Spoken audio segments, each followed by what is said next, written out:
Hello, can you hear me? All right, well, thank you everyone for coming. I think the weather has kept some people away, but we're going to go ahead and get started.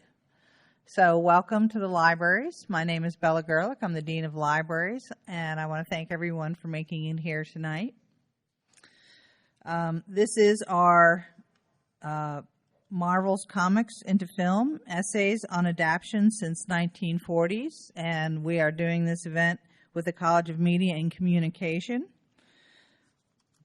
First, I want to thank the Dean of College of Media and Communication, Dr. David Perlmutter, who could not be here this evening, but his staff has been wonderful helping us put this event on, and there's some of them walking around taking pictures. Hello.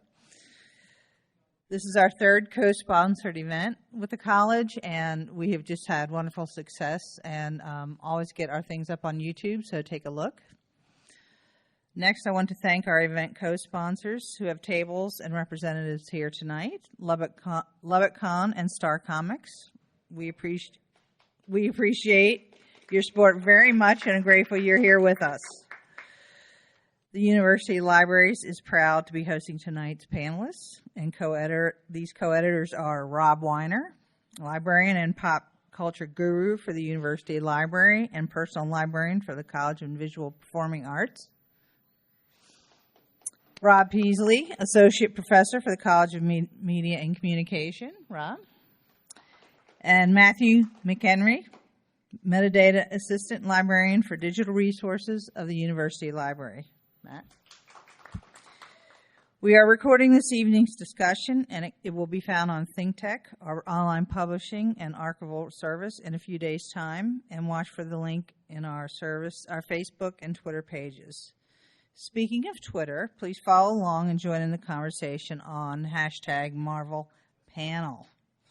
Also, feel free to enjoy your refreshments. Oh, and before I forget, please make sure your phone is in off mode. Now I'd like to introduce tonight's moderator.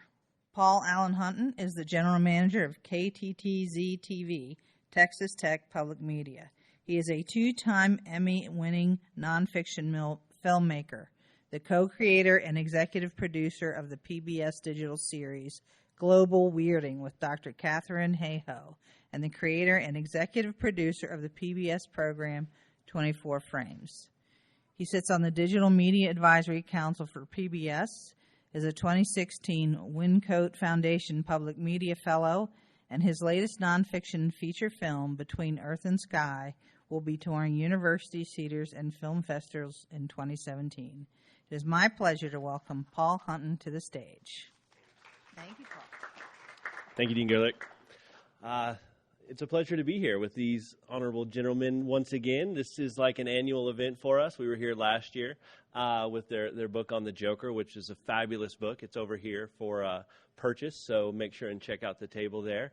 And once again, they've done it again with another fabulous book here, looking at film adaptations in general of Marvel properties. And what a time to do such a thing as the Marvel Universe has encompassed and overtaken us all. It's hard to go anywhere in today's day and age in our pop culture and not see something Marvel related. The films, all of the Marvel films, and this includes Howard the Duck, have generated over $8 billion in box office revenue. A large portion of that obviously coming since 2008's Iron Man. So I want to start the discussion with a question about the genesis of the book. And then, it's broken into 7 parts.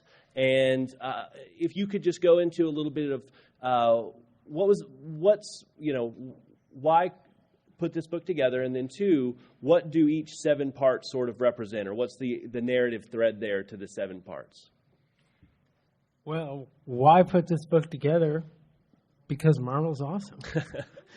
And the films, it just seemed like an opportune time to put it together. And the idea behind it was that the Marvel Cinematic Universe has become kind of the template for the blockbuster.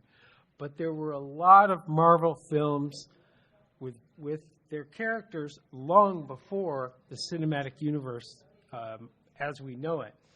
And in fact, Dr. Peaslee coined the phrase cinematic Marvel Universe, all those films that came before. Now, many of those movies, granted, you mentioned Howard the Duck, are perhaps not great, but that does not mean they're not worthy of study. Doesn't mean that they don't tell us something about the evolution of comics on film and its history. And so that's, in a nutshell, it's kind of why. Yeah, and now could you speak to sort of the 7 parts of the book and sort of what the ideas within them hold, if you don't mind? Sure. We have 7 parts, as it's been mentioned. We have one that's called Myth. It has to do with a lot of the mythos of the Marvel Universe. We have one that goes into Thor and kind of his mythos in the Avengers, all the pre-MCU stuff, or pre-Avengers movies. The terms have changed. How Ghost Rider, he's very mythological. They actually compare him to Faust. And the Transformers and the Elektra reconfigured modern mythology of those movies. So we got all these chapters. We didn't have any kind of specific ways in which we had them organized before, but we got them all and we decided, hey, this is a good way to do it. So Myth is obviously the first one that we went with. 2, we've got licensed properties, so we have a little bit of the fetishization of heavy metal in the new for the Transformers movie. We have science fiction and G.I. Joe, the movie, and Conan the Destroyer of a franchise, so that went into the Conan, the Barbarian, then the sequel, Conan the Destroyer. Then we got the Japanese Connection, which I think is a very unique part of our book. We had 2 chapters on Japan and Marvel's relationship. One went into specifically the Toei relationship, and the other one went into looking at references specifically from the Japanese culture and how it expanded from World War II's villainous Japanese culture to a deeper, sophisticated, humanist kind of portion of how Marvel represented Japanese, ending with the Wolverine.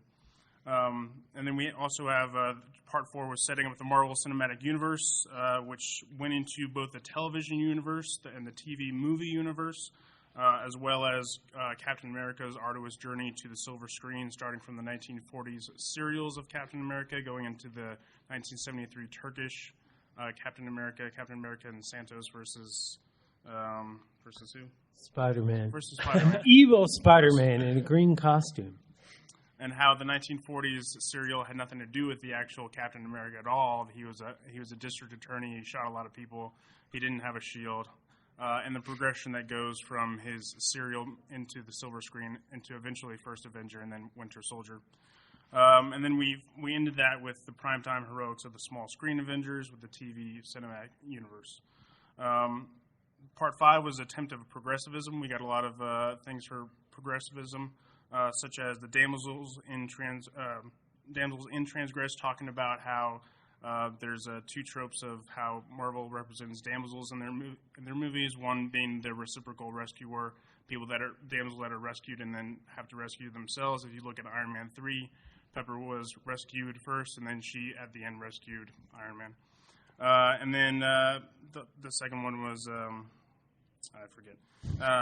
Elektra, critical reception, post-feminism, and the Marvel superheroine. Kind of looked at Elektra and how critics looked at Elektra and called it a failure because of how Jennifer Garner portrayed Elektra, and kind of analyzing that movie. Gods, Freaks, Soldiers, and Men, Gender, Technologies, and Marvel's The Avengers. It's one of the only chapters we have on looking at how the Avengers was put together. And then an archetype of the token and the challenge of the Black Panther, Marvel's first African-American superhero. Then we have genre studies. We have a chapter about Blade, and then genre hybridity of Blade, how he's a daywalker, he's a superhero, he's also a vampire. How can you be both at the same time? Vampires are usually villains. The walk between how he deals with that and how the Blade movies deal with that. Body versus technology, Iron Man, and looking at the rise of the Technovore film animation and the cyberpunk culture of that. Also includes the Neuromancer movie in that analysis. And then finally the degerberized duck, which is Howard the Duck. How we want to include that in the genre studies because he really looks at how the movie failed from the comics, how the comics were so successful, but that the studios just kind of took that concept and threw it away. And then finally, we ended on the anti-hero because we had a couple of chapters on anti-heroes. We have the Punisher, who's seems like a good guy at first, and then he starts killing everybody in the room. But Hollywood has struggled with representing the Punisher, and this was before the Daredevil season 2 came out, and the Punisher was on Netflix and had a bit of a better showing. But the reception of that portrayal of the Punisher has been mostly positive. Yeah, mostly positive. Yeah. Getting its own series. Yeah. Understand. Yeah. In 2017. Hulk Smash Binaries, how Hulk was sent to another planet in Planet Hulk, and how he worked through those issues. And then also the last one was about Magneto and how he's been portrayed on film and how that differs from how he was built up in the comics from 1978. So that's how he organized all the chapters. Yeah, absolutely. Thank you for that. It's very in-depth. I appreciate that. Dr. Peaslee, what, as a scholar of the cinema world, the Marvel movies and the adaptations started, long ago. It's not like in 2008 they decided to make Iron Man and voila, all of these Marvel movies have been successful because they're just great. There's been some bad movies. What is it about this new iteration or these new adaptations that have allowed them to take up such a great space in our pop culture world? Well, I'd say it's a few different things. One of them is sort of internal, I think, to the production of the films, which is that they're good storytelling, by and large. And they've got their model, the Marvel Studios model, is to, or it has been historically, to try to find the right person to tell each of the stories. So you have people like Jon Favreau and Joss Whedon and the Russo brothers, who are all, at least in terms of mainstream filmmaking, pretty master storytellers. So they haven't put it in the hands of a single sort of creative force and said, okay, it's yours, make it work, unlike some other major franchises. And I think that there's some real value in that. But I think in addition to that, and probably more substantial, is Marvel's acquisition by Disney, which allows them an enormous amount of marketing power. As you said, we live in a Marvelous world. It's very difficult to not know what's going on with Marvel at any given time. And the marketing muscle and the synergistic possibilities of Disney are a big part of the equation, I think. And then I think also just timing. A lot of these stories, one of the reasons that these stories didn't work real well for a lot of sort of the history of Hollywood, television and film, is that the effects just weren't there. The verisimilitude wasn't reachable, to make these characters really feel three-dimensional and real, right? So being able to do what we can do now in a filmic space with regard to the things superheroes do is, I think, a big part of it too. Can you speak to sort of the serialized nature of them now? That you really got to see the last one before you see the next one. Do you think that plays into the fact that it's almost soap operatic in the sense that you really want to keep up with where each character is and how that plays into this as well? I think to some extent they've pulled off kind of a neat trick, and it's instructive because that seriality is what really appeals to the core audience, right? The people who came to these characters through comic books or came to them through the films, but are invested in them enough to care about those timelines and continuity and so forth. But it's not so overpowering that you can't just walk up and buy a ticket to Doctor Strange in a couple weeks and enjoy it. You're not going to feel lost, or you might here and there, but who cares? Explosions and magic and. So and Cumberbatch. And Cumberbatch. So I don't know. I think that another thing that they've done really well is balance those two imperatives in their storytelling.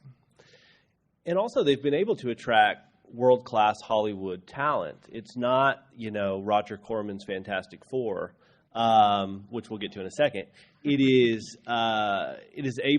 You know, you have all kind, Benedict Cumberbatch being one of them, but you have Robert Downey Jr. You have some really high dollar value Hollywood names that are involved in these productions. Now, do you think that's a nature of, I mean, Robert Downey Jr. started the whole, I mean, this new with Iron Man, but people forget he wasn't necessarily the biggest movie star on the planet whenever he took on Iron Man. So how have we seen, and this is for anyone, but how have we seen the evolution of the sort of gold standard evolve in the sense of this franchise is taken very seriously in Hollywood, not only because it's a giant blockbuster, but because of the storytelling. Can you speak to that aspect of how they're able to attract such talent and keep them around?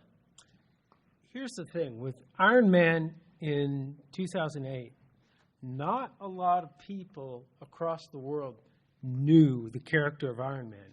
And like Dr. Peaslee said, they told a good story.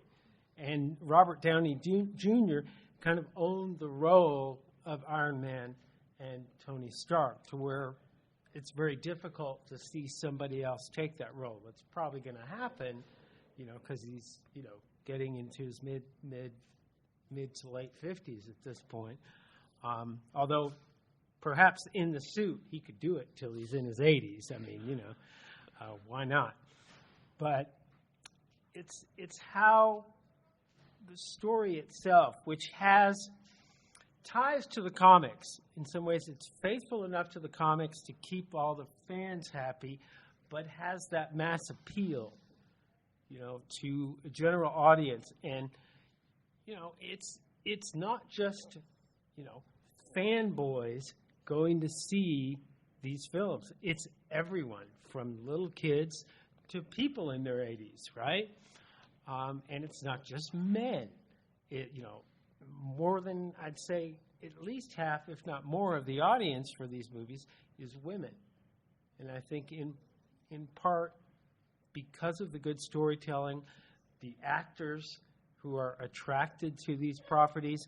Does Marvel still have things that they could do better, in terms of gender, in terms of race, in terms of being more equalized in the films? Oh, yeah. But they do tell good stories. And you spoke about progressivism, and it's in the book. What are some points that you see where they've done a great job, and then where do you see some of those lacking points? And Dr. Peaslee, I'm sorry I interrupted. If you have something to add to that, go ahead. Well, I was just going to say that it's not just that they have the high dollar actors in these parts, but they really are the right actors. Yeah. I mean, casting is a big part of this. I mean, Robert Downey Jr.'s persona fits really well with Tony Stark, and Mark Ruffalo is a really good Bruce Banner, right? I mean, and so it's not just that they're famous or that they have notoriety. Somebody's doing a really good job in the casting department for these films, by and large. Absolutely. But to your question about inclusivity and so forth, there was some of you probably know that there was a certain amount of uproar around Ultron when a certain character detail was revealed about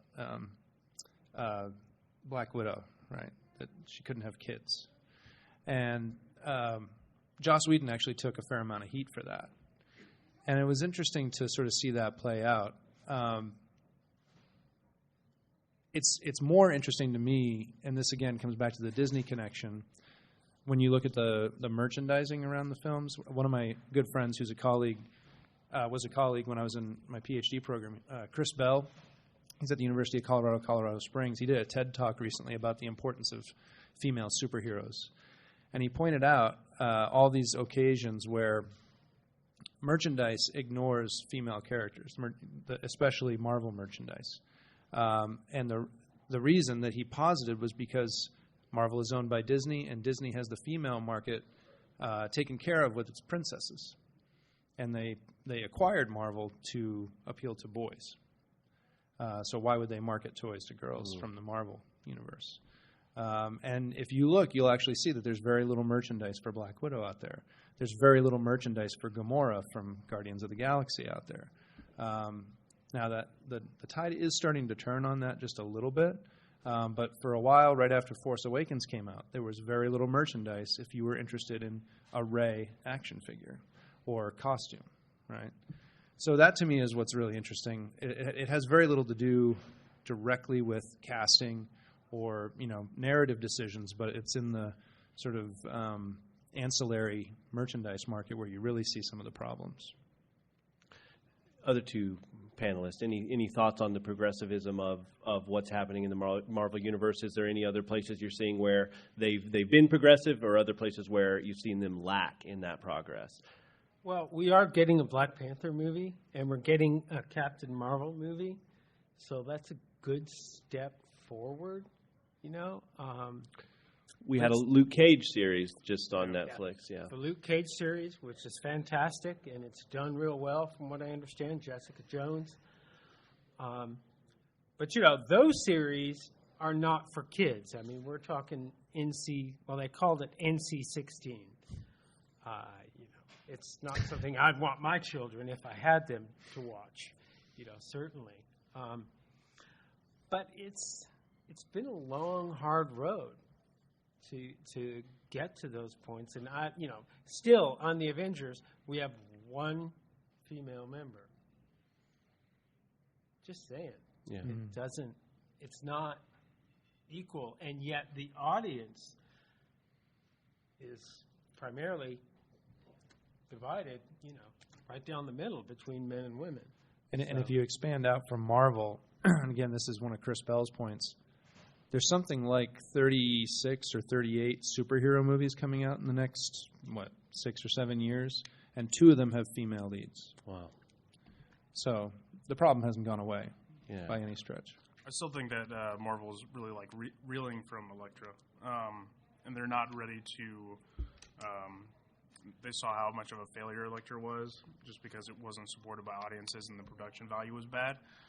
Nothing to do with Jennifer Garner's character, but I think that they're trying to tiptoe into the realm of allowing more diversity in their superhero movies. So Marvel hasn't just made really good adaptations. There's also been some really bad ones. Could each of you tell us about your maybe favorite bad Marvel movie? And it could be your favorite just because you find it interesting that it got made at all. But if you could just talk about some of those bad Marvel movies that have led up to this generation of really quality filmmaking. May I be allowed to? Sure. Okay. You can have mine. Howard the Duck. Okay, granted, the comic series is total political satire, and the movie was not that, but I just like it. It's a bad movie, but it's fun.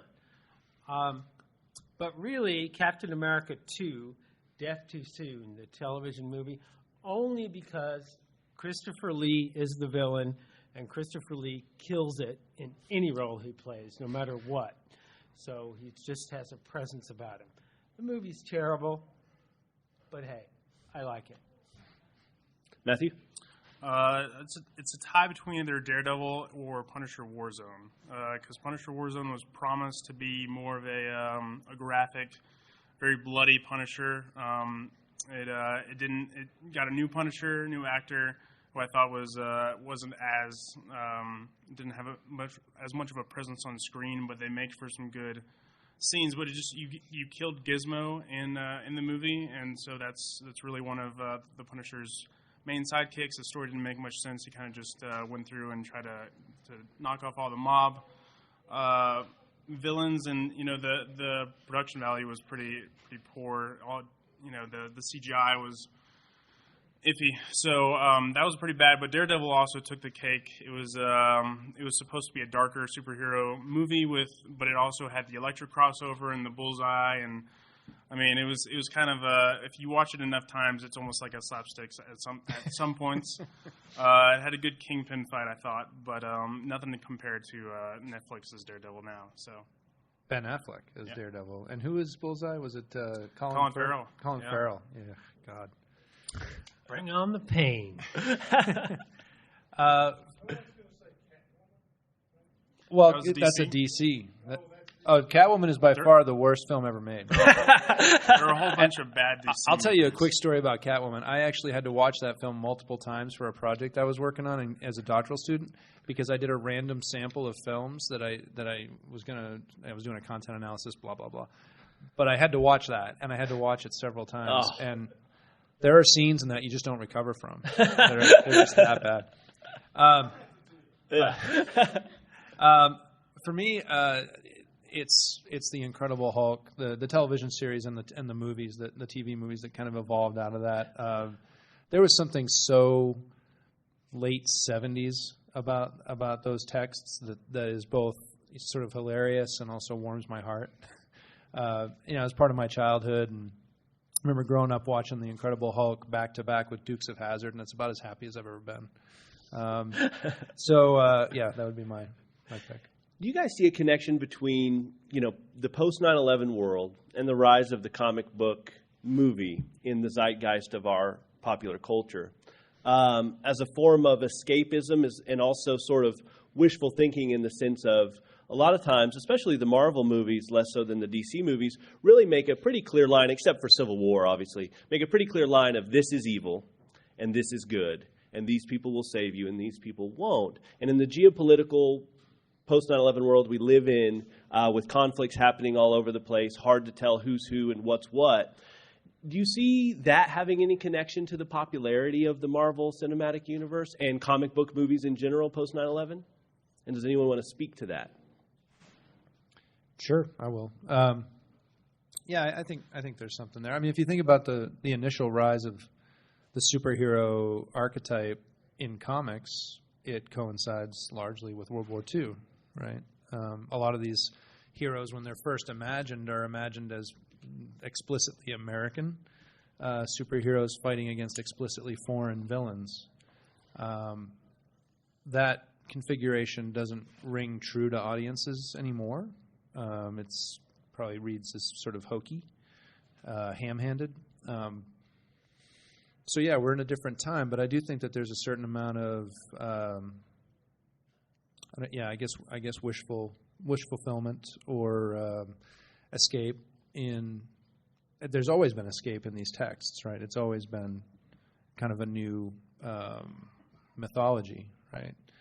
But there's a thesis to be explored there in terms of the coincidence of a sort of critical mass of these films post 9/11. I think to talk about DC for a second, I think The Dark Knight with Heath Ledger is probably the quintessential post 9/11 popular cinema text. And I think that there's some degree to which Marvel has, with Civil War, they've kind of tried to tap into some of that same ambiguity that The Dark Knight really tapped into really well, I think. But then DC has tried to do, they've tried to darken up Superman in a way, I think, that is also a response to our times. And I think Rob would agree that hasn't worked out quite so well. Well, I think also, too, people want heroes to look up to. They want to strive to be something better and get that sort of moral compass that many of these heroes have. And yet, the heroes have those flaws. I mean, that's the big thing with Marvel, the flawed hero, the hero with angst, and the hero who can't get a girlfriend, can't make their bills, but they're saving people and doing things. And I'm thinking of Spider-Man in particular, in case you're wondering. But there's this concept post 9/11 that we want something to look to that makes us better, makes us feel better about ourselves, and something that we can look up to. And I think that Dr. Peaslee mentioned the word, how these heroes are our modern mythology, and they really are. I mean, no offense to Odysseus and the Greek gods, but these are our new gods, and in that way. Yeah. Matthew, any thoughts on that? Well, one of our authors actually says that the difference between DC and Marvel is that the DC superheroes are superheroes that are dealing with their powers and trying to learn to be human, whereas Marvel are humans trying to deal with their lives as humans with superpowers. And I thought that was a good comparison between basically like Superman trying to be Clark Kent and his weakness, and that's how he views humanity as very weak, whereas you have Superman or Spider-Man with other powers trying to just live as a teenager, and he has these powers. I also think that, like Iron Man, when it first came out, it was set in Iraq. You had terrorists that kidnapped Tony Stark. It's very Iraq War type of vibe and feel, and people kind of related to that because you were living. Iraq was still going on pretty well, and so I think people were actually able to relate to that more readily than if you took Metropolis and put it as a background. So yeah, I think just to echo them. Yeah, absolutely. Could each of you, going back to the book now, is there an idea or an essay that really stands out to you that maybe you found just amazing in its thought process, or an idea that maybe you hadn't thought of necessarily that lends itself to this book that you really felt strongly about including? Could each of you kind of speak to one of those? Well, for me, learning that My Little Pony, the original movie, was actually done by Marvel Productions, and all these foreign adaptations of Marvel characters that Marvel had a hand in. But my favorite piece is the one on Captain America, because it's very detailed in the way that it goes about explaining from the serials all the way up to today, and the different production companies and how they put together the films and the people who worked on them, and what it means historically, how the character of Captain America evolved on film. And it's an interesting story. Oh. Matthew? We'll go with Peaslee because he might overlap with me, and I don't want to be surprised. Okay. So. Dr. Peaslee? Well, I know what Matt's going to say, so I'm going to leave it to him because we sort of have the same one. But I was sort of impressed by something that kind of cut across a few of the articles, which was the kind of deep history of how much of a failure these early attempts to bring Marvel to the screen really were in a number of different senses. I mean, I think it really tells you something about the difficulty of adaptation that Marvel has had such a hard time for had such a hard time for so long, getting these characters to audiences through screen media, whether it was film or television. And I think it also is really instructive to understand, sort of the DNA of what we have today, right? And also what a risk it was to establish Marvel Studios in the first place. What a kind of leap of faith and entrepreneurial sort of gamble, that was. I mean, we're talking huge amounts of money. So some of that stuff I really didn't know anything about. So it was a really interesting sort of lesson in kind of that prehistory of the MCU for me.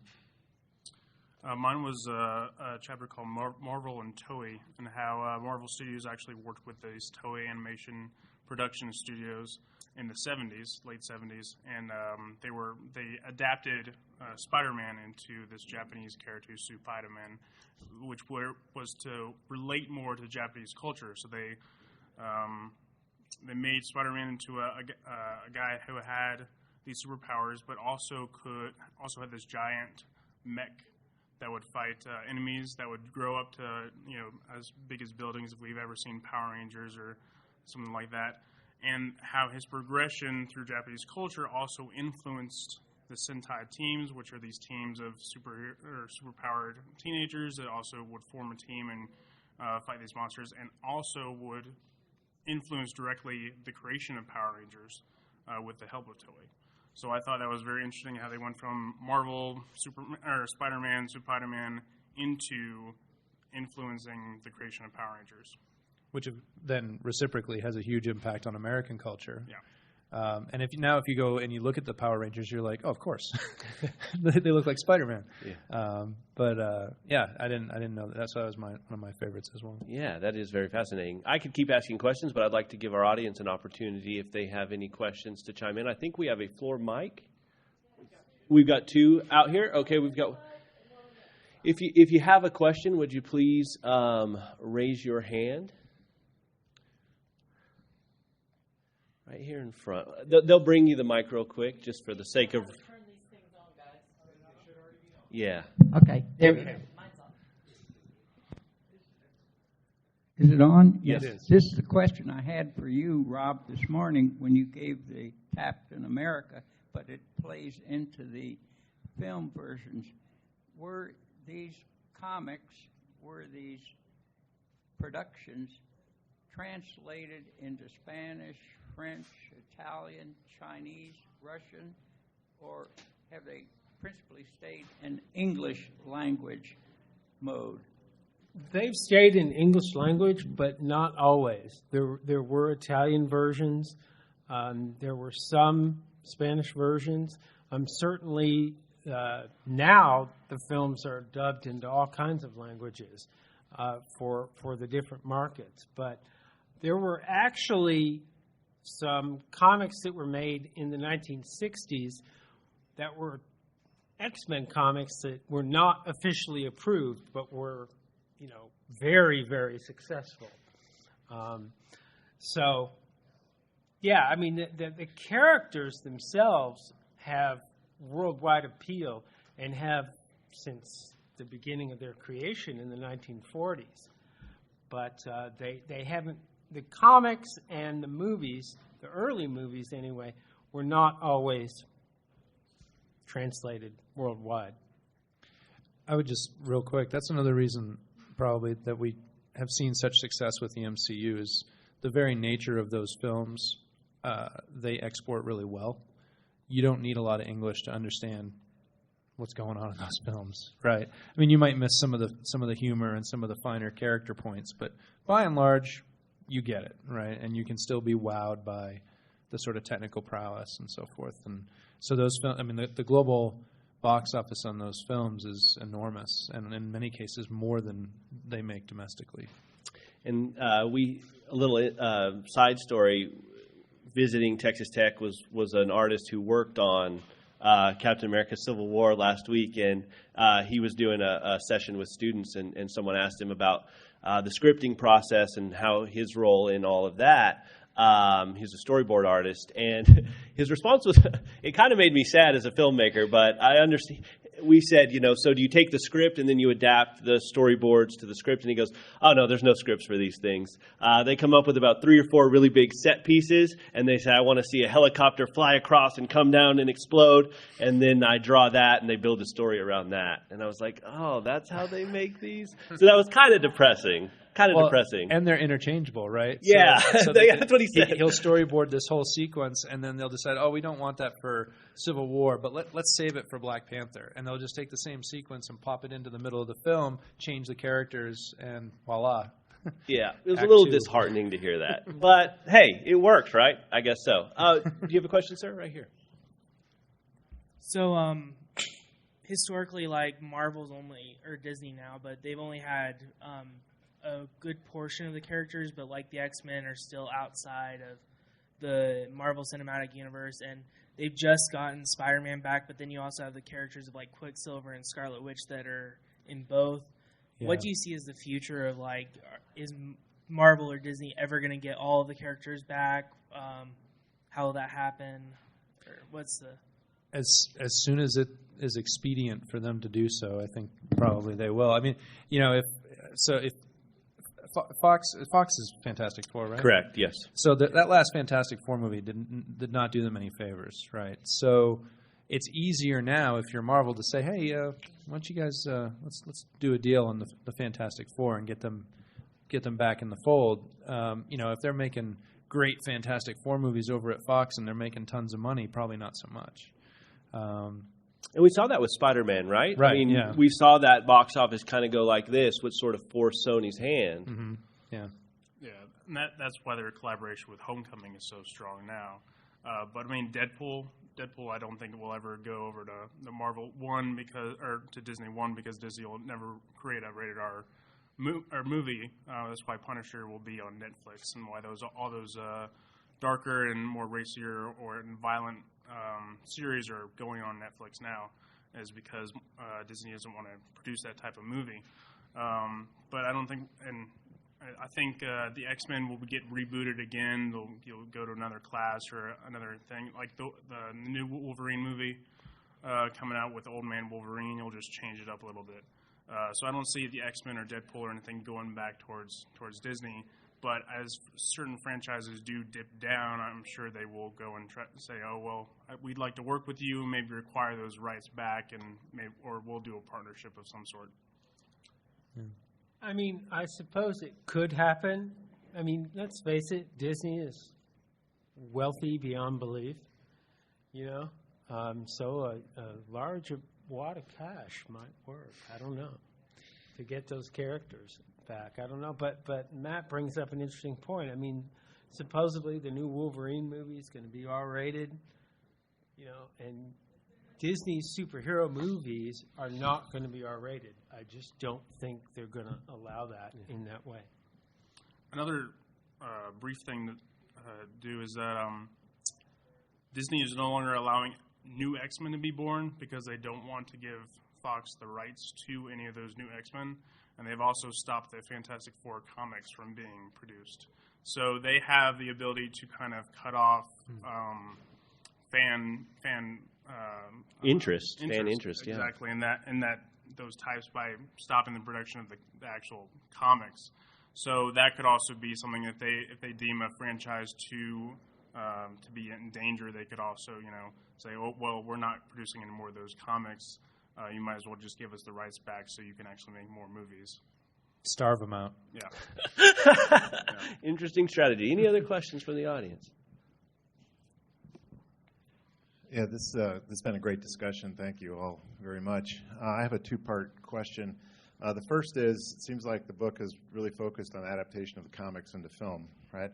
And I'm interested if you or others have been doing any research on how the audience is then adapting those cinematic texts for their own uses, like in fan sites and YouTube and that sort of thing, which leads to the second question, which is, what's Disney doing about that? Because they have a history of being super aggressive about intellectual property and just, destroying IP violators and making examples out of them. And how does that then impact sort of that fan culture that can build in digital media around these stories, these texts? Well, Paramount has already given fan filmmakers their walking papers, in terms of Star Trek. I pray that does not happen with Disney, but they may. Are there examples of fan Marvel films? I read the Punisher chapter, and they talk about Punisher Dirty Laundry, which is digital first short film on YouTube that was met with great fanfare. Was that one, though, okayed, or is that truly a fan film? Because it has money behind it. I mean, Thomas Jane is in it, who played the Punisher. So speak to that a little bit on... Yeah, that was a fan film with high production values. Okay. But I think there was somebody else was doing another Punisher film, and that was like nixed. Okay. Kind of like what happened with Paramount in Star Trek, I forget the name of the movie that these people were crowdfunding, and it was going to star Richard Hatch, and that caused the stamp down on fan films. I mean, there are and there have been fan films related to Marvel going back all the way to the 1960s with a filmmaker by the name of Don Glutt, who really was one of the first people to do fan films, and he did his own Captain America movie and did his own Batman and all sorts of other genre stuff too, with vampires and monsters and what have you. But there is a website that's like fanfilms.org or something like that lists all the different fan films. There are quite a few Marvel fan films, and certainly there's a lot of fan fiction out there. Some of it, again, I wouldn't want my children reading. So They really have to fly under the radar, though. There was a fan film about a year ago that was a more violent version of Power Rangers, and how they had gone to a post-apocalyptic world and how they were hunting down the previous Rangers, and Hasbro came out and said, "We'd like you not to, try to do a cease and desist." And so the guy that produced it basically said, "This is just a fan film. It's not associated with Hasbro in any way. It's totally free." And so they kind of got some pressure off their back by just kind of disassociated with Hasbro and the Power Ranger franchise, and just saying that this is an independent take on what we think might happen, to the Power Rangers at this certain point in time. So I think any Marvel films that get produced now have to really distance themselves or go somewhere that they don't find them. There are a couple films or fan shorts called Superhero Beatdowns, where they pair like a superhero and a comic villain or something together that wouldn't normally be up against each other. They had Harley Quinn and Joker versus Domino and Deadpool once. They had Darth Vader versus I can't remember Batman, Darth Vader versus Batman. They had Spider-Man versus the Green Ranger. Spider-Man versus the Green Ranger one time, and then the White Ranger versus the guy from Tekken or Street Fighter or something, Ryu, I think.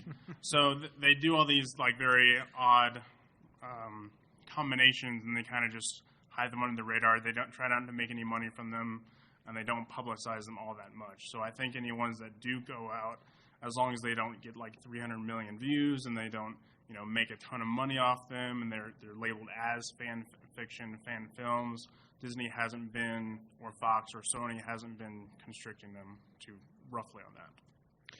Yet. Yeah. Well, it's really interesting to consider the case of Lucasfilm too, because there's a also owned by Disney, of course, and because there's a long, somewhat fraught history between Lucasfilm and fan production as well. And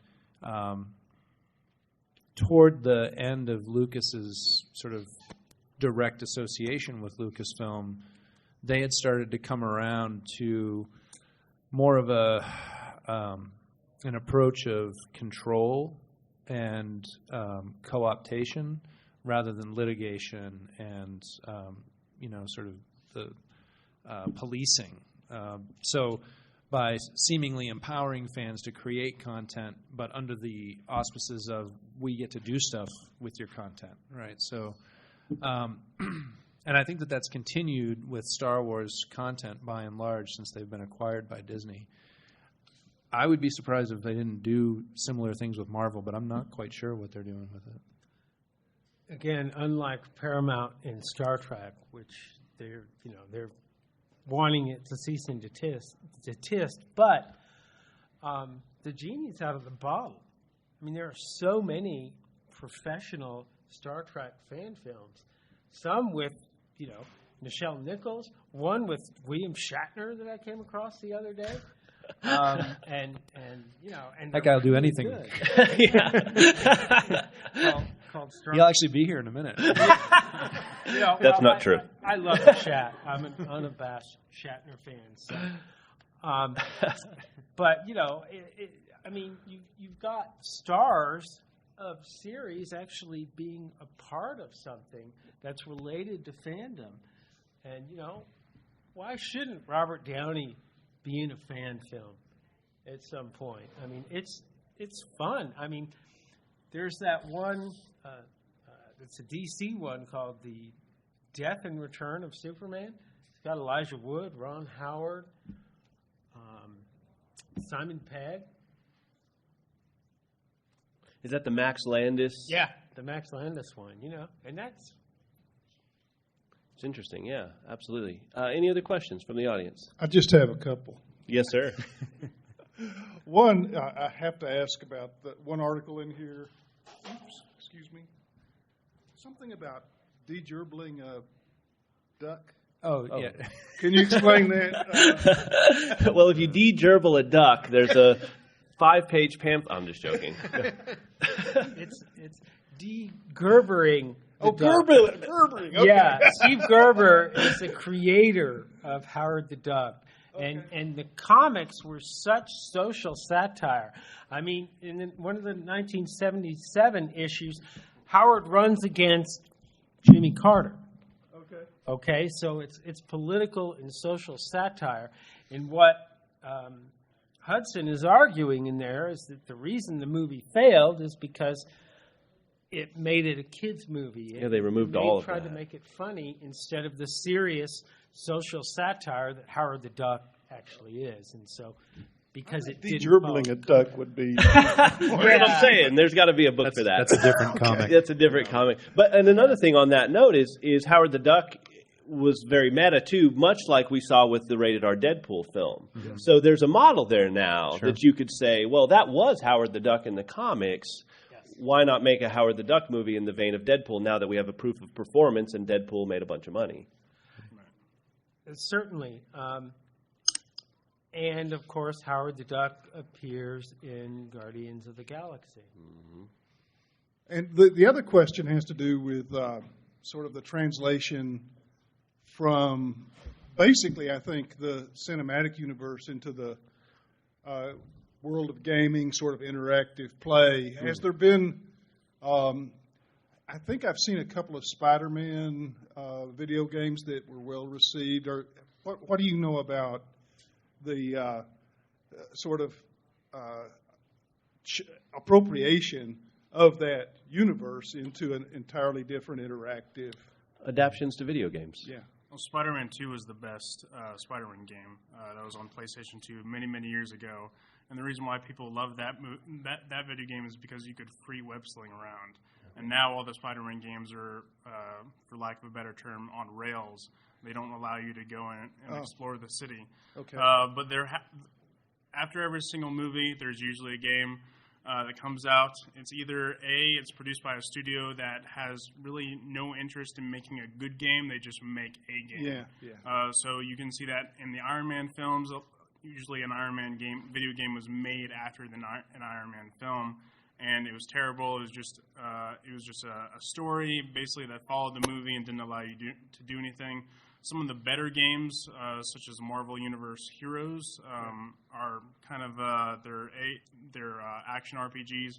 You actually control a superhero, and you go try to collect items, progress your character, and that gives you lore about the heroes. You can collect different outfits, including there's one for the Hulk that you can be the Red Hulk, the Blue Hulk, the Gray Hulk. So you get to learn about all these new characters that you didn't have from the movie. Like the Gray Hulk has a specific name. I can't remember what is it. Joe Fixit. Joe Fixit. Yeah. He dresses up in a suit. He's all gray. It's a different aspect of the Hulk. You get to play as him. Are those open world? They're not open world. That's City of Heroes. Okay, right. It seems to me like they, this is just based on sort of a fuzzy memory, but back in the day when you had the little handheld Walkman, Game Boy? Game Boys, right? Yeah. That you saw a lot of the Marvel movies be translated into Game Boy games. So. And I think that, going back to Matthew's point, I think a lot of those are just licensed, and studios know they're going to sell them, so they make a poor game. I mean, the real gold standard is the Arkham games that are the Batman games that have been hugely successful in video games. I don't think Marvel has duplicated that success. No, Arkham's are pretty good. Arkham Origins was a little soft because it was a different studio, and Arkham Knight had a lot of problems for the PC version, but it was well received. Arkham Asylum and Arkham City were probably the best two Arkham games that DC has licensed out. And it was very, very well received. The Joker played a very iconic and key role in both of those. And DC has kind of done better than Marvel, except for Superman 64, which is the worst game ever created on any platform. The Catwoman of video games. It's actually worse than Catwoman, the movie. So, yeah, DC has done some pretty good things, and they also have their own like action RPGs and whatnot. And a couple of these have also transcended into board games, very very elaborate board games that you can play either by yourself or with about 8 other friends. That kind of Marvel. I think they got them back there. HeroClix, you can purchase them from Star Comics. From Stormcrow Games. Oh, Stormcrow Games. I'm sorry. Yeah. Big shout out to Stormcrow. Yeah, Thanks for there you being go. there, guys. So. HeroClix, there you go. That was not an intended product placement. No, it wasn't. But it absolutely worked out that way. So we're running out of time here. Yeah, I feel like dropping this mic. Is that question all the way at the back? No, we need it for the video camera. Yeah, the audio's running through the. Yeah, we got the video. This will be our last question before we wrap up here. You guys had talked about the technological advances that have allowed the cinematic universe, the cinematic era to kind of take place, and we go from back in the day to the Fantastic Four movie and everything. What stories, what characters are still out of reach? Which ones have we still not hit the technological advancements enough to be able to tell those stories, in your opinion, that haven't been adapted to film yet? It's a good question. Galactus. I mean, anyone who saw Rise of the Silver Surfer, the Fantastic Four movie, he's just a cloud of dust? No, he's not. He's a dude in a purple suit. It's huge. You know, I mean, I say that tongue-in-cheek, but, you know, I mean, there's something to that, I guess. It'll be interesting once we get to the next stage of the Avengers movies, the Infinity War, with all those cosmic characters. So, personally, I'd love to see an Adam Warlock movie. I don't think they've done justice to the any of the symbiotes yet. Venom obviously was a huge disappointment in Spider-Man 3. Topher Grace wasn't the best idea for that. And Carnage, who's a very key player. I also think it's gonna be very interesting to see how they do Doctor Strange and how the reception is. Obviously, Benedict Cumberbatch is going to get a lot of audience viewers, but if people can accept magic in Marvel, it'll open up a whole other world of filmmaking. Yeah, I'm actually. I sort of think that maybe there aren't any. I almost feel like anything's kind of possible now on screen. So then the limitations become limitations of storytelling form, which is why the television universe is really interesting, because not only can we do anything on screen now in terms of reproducing images and imagining stuff that's unimaginable, but we can also tell long-form stories, and much of that technology that enables that image creation is democratized or whatever, or cheap enough to show up on television. Plus, those television budgets have gone up, and so I think it's really interesting to see how, in a storytelling sense, there's way more possible in these universes than there was even 5 years ago. So when does it all end? They have these movies plotted out, I think, through 2028. Is that right? Is that what I think y'all say that in the introduction, that these films are plotted out through 2028, which is kind of insane. Does it make it to 2028? Does it make it beyond 2028? Closing thoughts. I think there might be a fatigue. There might be too many superhero movies. The video games always obviously had a bubble when they hit ET and the production value went down. I don't think you'll see a production value go down, but I think you might just see people just not care about superheroes anymore because there are so many choices out there. Maybe somebody comes along and makes a better movie. Well, it's interesting you say that, because I thought people would be sick of superheroes 10 years ago. Haven't we got to that point? But they just keep getting bigger and bigger. But the bottom's got to drop. I mean, people, maybe it won't, but people do get sequel exhaustion and fatigue, and so. I mean, every bubble bursts at some point, right? But I don't know. I mean, I think we'll get through 2028 no problem, partially because of that global market. So even if our domestic market does actually start to fatigue in a way that's really substantial, I mean, the motivation to make these films isn't going to go away as long as that global market is there to support them. If actors and other creatives start to get tired of making these films, I mean, it's a big deal to sign on to play, Bruce Banner for the next 10 years, right? So if there's some fatigue within the creative community, that might drive it more even than the audience. But I don't know. I think we're in for a while here yet. Awesome. Gentlemen, thank you so much. Yeah. Dr. Rob Peaslee, Matthew McEniry, and Mr. Rob Weiner, thank you so much for being here. Audience, thank you for coming. I'm going to turn it over to Dean Gerlich for a closing comment. Do you have a closing comment? Yes. I will get out of the way. Thank you. Thank you, Paul, Rob, and Matt.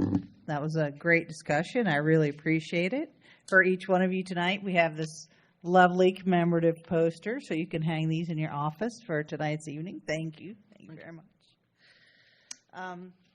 So everyone, before you leave this evening, don't forget to buy a book and then come up here and have it signed. And please don't forget to stop by and talk to our sponsors, Lubbock Con, Storm Crow Games, and Star Comics. Thank you all for coming out tonight. Please stay, enjoy your food, talk some more, and talk with these wonderful editors and authors. Thank you, everyone.